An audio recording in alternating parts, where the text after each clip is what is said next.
Hello mga te! Alam kong wala kayong pake pero samahan niyo ako sa mga ganap ko ngayon. Kaya naman, let's go!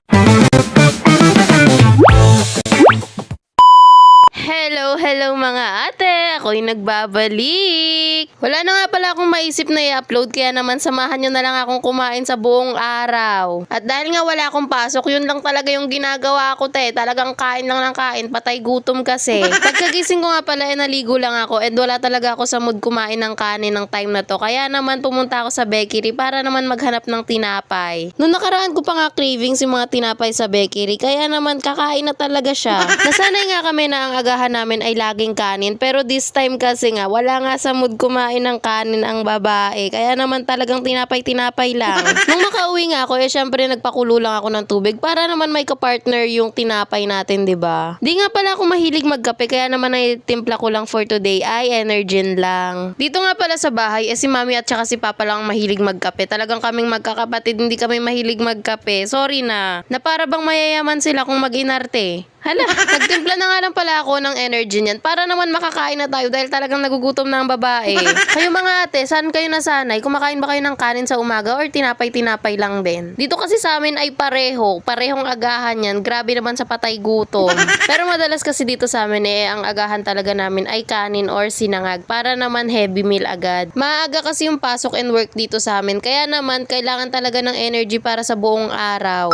Sa dami kong ang chika ay kumakain na pala ako kaya naman kain po! Kaya kayo dyan, kumain na rin kayo kung ano mang meron dyan sa inyo. Go na yan. Tapos na nga pala magagahan yung mga tao dyan sa amin kaya wala na akong kasabay kumain. Pero okay lang, at least walang manghihingi. Hala, madamot.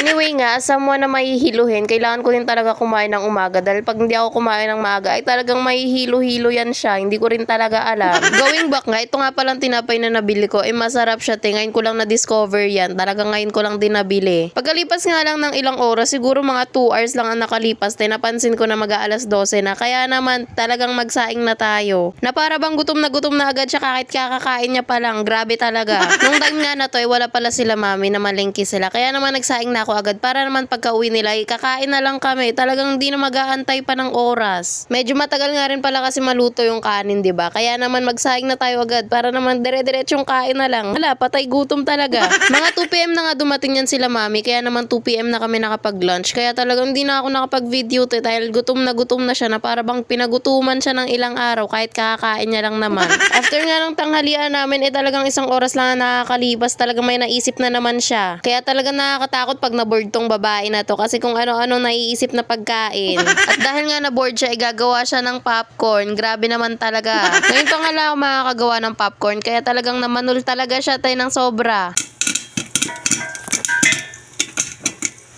Talagang pinanood niya pa talaga sa YouTube kung paano gumawa ng popcorn. Napaka-basic lang. Hindi ko nga alam na napadami pala yung luto ko kaya talagang napuno yung isang kaserola te. Nung matapos kong lutuin, syempre sasalin lang natin sa may malaking lagayan para naman makain na talaga, 'di ba? Kaya ko nga pala naisipan na magluto ng popcorn. Saktong-sakto kasi talagang nanonood nga ako. Pinapanood ko pa rin yung Harry Potter na pinapanood ko nung nakaraan pa. At dahil nga first time ko magluto ng popcorn, talagang medyo fail siya kasi may mga sunog sa ilalim pero dead man na lang talagang kainin natin yung hindi sunog te. Yung bandang ilalim nga lang naman talaga yung nasunog. Kaya kainit pa rin natin tong nasa ibabaw dahil at least natuto na tayo na dapat next time mahina lang talaga yung apoy. Kaya talaga pag gantong walang pasok at walang ginagawang mga schoolworks, talagang wala ka na talagang ibang maiisip kundi kumain na lang talaga. Kaya talagang ine-enjoy ko na tong bakasyon dahil pagbalik namin ng second sem ay talagang wala na talagang pahinga. Grabe naman talaga. Nung maubos ko nga yung popcorn, talagang hindi pa siya na-satisfy. Talagang bibili siya ng tinapay para naman may makain ulit. Grabe, patay gutom. Merienda time na rin pala kasi yan kaya talagang pinabili na din ako ni mami ng merienda namin. Doon nga lang ulit ako bumili sa pinagbilhan ko kanina dahil nga gusto ko yung mga tinapay dito. Actually, hindi lang naman para sa akin yung tinapay na binili ko te. Bumili na din pala kasi ako ng tinapay para sa lolo ko and kay mami. Hindi lang naman para sa akin yan te. Talagang napakadami niyan. 3 tinapay nga lang pala yung nakain ko nun dahil nga busog na ako te. Sa dami ba naman ang kinain ko, ewan ko na lang kung di pa rin ako mabusog, diba? Ngayon ko nga lang din napansin na halos puro tinapay lang pala yung kinain ko sa buong araw na to. Grabe naman. Nung kinagabihan nga hindi na ako nakakain ng kanin dahil nga busog na ako te. Sa dami ba naman ang kinain ng tao na to. Ayun nga lang pala yung mga kinain ko sa buong araw te. Share ko lang. O siya, hanggang dito na lang muna. Balik kayo